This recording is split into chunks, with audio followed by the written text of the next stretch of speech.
السلام عليكم ورحمة الله وبركاته. اهلا بيكم وفيديو جديد. في فيديو النهاردة هنتكلم عن ازاي نخلي علاقتنا بالناس اللي حوالينا علاقة صحية مش علاقة سامة. احنا علشان نقدر نعيش كويسين ومرتاحين ونقدر نعمل كل اللي علينا من ادوار ومهمات في الحياة، لازم يكون علاقتنا كويسة بالناس اللي حوالينا. لازم العلاقات دي ما تكونش بتأثر علينا بالسلب. لازم نعرف نحدد ازاي نتعامل مع الناس كويس. لو حابين تعرفوا ايه هي الخطوات اللي ممكن نعملها علشان تكون علاقتنا بالناس اللي حوالينا علاقة صحية مش علاقة سامة، كملوا الفيديو للنهاية. بس ما تنسوش تشتركوا في القناة وتفعلوا زر الجرس علشان يوصلكوا كل جديد ان شاء الله.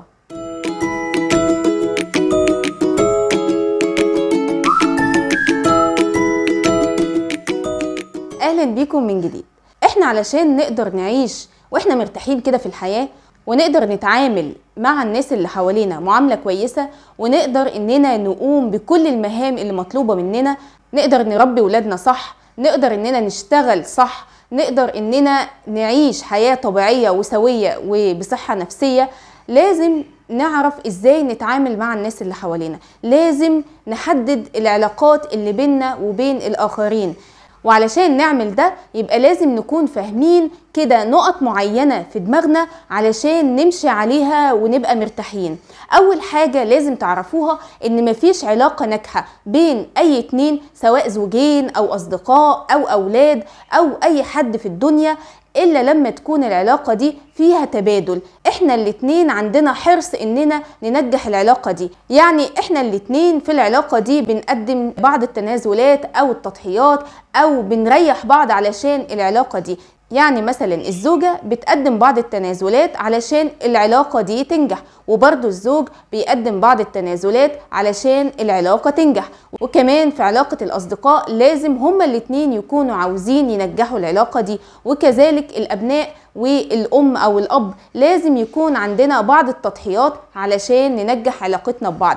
فمحدش يفتكر ابدا ان اي علاقة ممكن تنجح لو فيها طرف هو اللي بيدي على طول، هو اللي بيتنازل على طول، والطرف التاني متعود ان هو ياخد ومش بيتنازل ابدا ومش بيدي اي حاجة للطرف اللي قدامه. فاول حاجة علشان تنجح علاقتنا بالاخرين لازم يكون فيها تبادل علشان تنجح. ما ينفعش ان حد يفضل مطحون مطحون مطحون ويدي كل الحب والاهتمام والرعاية والتنازلات والتضحيات، هيجي في يوم ويحس ان هو خلاص بلا قيمة، وبالتالي العلاقة دي هتفشل. فلازم نكون فاهمين كويس جدا ان اي علاقة انا فيها مع اي شخص لازم يكون في علاقة تبادلية، نقدم لبعض تنازلات او نقدم لبعض، نكون مفيدين لبعض بمعنى اصح علشان تقدر تنجح. لو انت او انتي موجودين في علاقة بتدوا فيها على طول، فاعرفوا ان العلاقة دي مش هتدوم ومش هتنجح، لان انتوا هتزهقوا او هتتعبوا، فبالتالي العلاقة دي هتفشل. تاني نقطة لازم ناخد بالنا منها وهي ان الناس بتتغير او ظروف الناس بتتغير. يعني انت من 10 سنين ولا انت من 10 سنين اكيد مش زي دلوقتي، وكمان الناس اللي حواليكم اكيد بتتغير. فبلاش اننا نحط قدامنا صورة وردية للاشخاص اللي حوالينا وانهم لا يمكن يجيلهم ظروف يتخلوا مثلا عننا او يبعدوا عننا شوية او تاخدهم الدنيا. لازم يكون عندنا فن الاعذار، لازم نعذر بعض. لازم نكون عارفين ان النهارده صاحبتي هتقدر تيجي معايا، بكره ممكن يكون عندها ظروف ما تجيش معايا. ممكن زوجي النهارده يكون بيعمل لي كل حاجه، بكره يكون متضايق فمش هيقدر يلبي طلباتي. فلازم نكون عارفين ان الحلو مش دايم على طول، او الوحش برضو مش دايم على طول. احنا لو حطينا نفسنا مكان الناس اللي قدامنا هنرتاح. احنا نحب اللي يعذرنا، يحب اللي كده ما يقفلناش على الواحدة، ما يدققش في كل حاجة احنا بنعملها، ولو عملنا غلطة كده او قصرنا كده فنتمنى ان حد يعذرنا. فلازم نحط نفسنا مكان الناس اللي حوالينا. لو كنا كده خفاف ولطاف ودايما بنعذر اللي حوالينا وشايفين ان هم في وقت لما بيكونوا رايقين مش بيأثروا، فلازم نقف جنبهم في وقت شدتهم، وهم كمان يقفوا جنبنا في وقت شدتنا او في الوقت اللي احنا فيه مش قادرين اننا نديهم او يكون عندنا عطاء. فلازم نخلي بالنا من حاجة كويسة. الأعذار مهمة جدا جدا إننا نديها للناس اللي حوالينا علشان العلاقة دي تنجح إن شاء الله. كمان في نقطة مهمة جدا لازم نخلي بالنا منها واحنا بنتعامل مع الناس. ما تربطش او ما تربطيش حياتك ولا سعادتك ولا نجاحك باي انسان في الدنيا. لازم تعلقك يكون بالله سبحانه وتعالى، تعلقك ما يكونش بالناس. لو انت بتحبي حد يعني متعلقه بيه جدا جدا ومش متخيله ان هو يكون موجود في الحياه، فراجعي نفسك او راجع نفسك، لان ده علامه خطر. لان الشخص ده لو اختفى في يوم من الايام من حياتك او حياتك، فانت هتنهاري او انت هتنهار ومش هتقدروا تكملوا المشوار. فلازم دايما نخلي تعلقنا بالله سبحانه وتعالى، ما نتعلقش بأبناء ولا بزوج ولا بصاحب ولا بصحبة، ولا نتعلق بأي حد ممكن ان هو يخلينا ننهار في يوم من الأيام. دايما نفتكر ان تعلقنا بالله سبحانه وتعالى. طيب احنا لو واقعين في المشكلة دي نعمل ايه؟ في تمرين كده صغير ممكن تعملوه، هو صعب شوية. هتقعدوا مع نفسكم وتتخيلوا انكم موجودين في الحياة بدون الشخص ده، مش موجود في الحياة. هتعملوا ايه؟ هتتصرفوا ازاي؟ حياتكم هتكون عاملة ازاي؟ التمرين ده صعب على النفس لكنه مهم جدا، علشان احنا اتولدنا في الحياة علشان اعمار الارض وعلشان مهمة ربنا بعتنا ليها. فإن شاء الله احنا مكملين في المهمة بتاعتنا دي، ولما نبعث يوم القيامة هنبعث لوحدنا، لا هنجيب اخ ولا اخت ولا اب ولا ام ولا اصدقاء ولا اولاد ولا زوجة ولا زوج، هنروح لوحدنا. فنخلي بالنا ان تعلقنا يكون بالله سبحانه وتعالى، وان في النهاية احنا راجعين لله سبحانه وتعالى. ونخلي بالنا من النقطة دي كويس. لو متعلقين بحد دربوا نفسكم انكم تقدروا تقفوا على رجليكم من غير ما تكونوا مسنودين على اي حد. النقطة اللي بعد كده وهي مهمة جدا،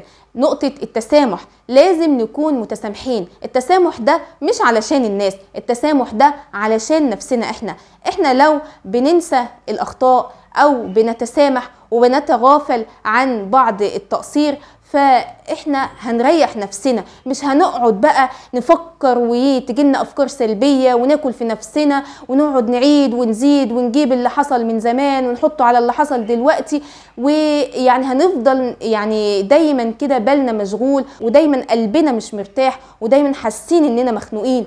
التسامح ده بيفيدنا اكتر من اي حد. جربوا كده، لو حد عمل فيكم اي حاجه تضايقكم او عمل معاكم موقف مش كويس، جربوا انكم تحطوا له اعذار، انكم تتسامحوا، انكم يعني تحاولوا تنسوا اللي حصل ده وتعيدوا تفكيركم من تاني علشان خاطر نفسكم، علشان خاطر صحتكم النفسيه. انتوا لو بقيتوا متسامحين صدقوني انتوا اللي هترتاحوا اكتر من الناس التانيين. كمان في نقطه مهمه جدا، وهي استحاله انك تغير الناس اللي حواليك. في ناس بتقول او يعني بنات بتقول انا هتجوزه وهو مثلا بيدخن وان شاء الله هخليه يتغير ويبطل التدخين. الكلام ده مش موجود في الحياة. مفيش حد بيغير حد الا اذا كان هو من نفسه عاوز يتغير. كمان لو انتوا عايزين تغيروا كل الناس اللي حواليكم وتمشوهم بالطريقة اللي انتوا شايفينها، فده مستحيل ابدا. محدش بيتغير الا لو هو عاوز. علشان كده شيلوا النقطة دي من دماغكم. انتوا مش هتعرفوا تغيروا حد الا اذا كان هو عايز يتغير. فاتعاملوا مع كل واحد حسب طبيعته. اعرفوا تتعاملوا مع جميع الشخصيات. اعرفوا مين اللي انا ابعد عنه ومين اللي انا اقدر اقرب منه علشان ترتاحوا. لكن لو حطيتوا في دماغكم تغيير الناس فده هيتعبكم اكتر والناس برضو مش هتتغير. اهم نقطة في الموضوع وهي وضع الحدود بينك وبين الناس. وضع الحدود ده بيريحنا كويس جدا.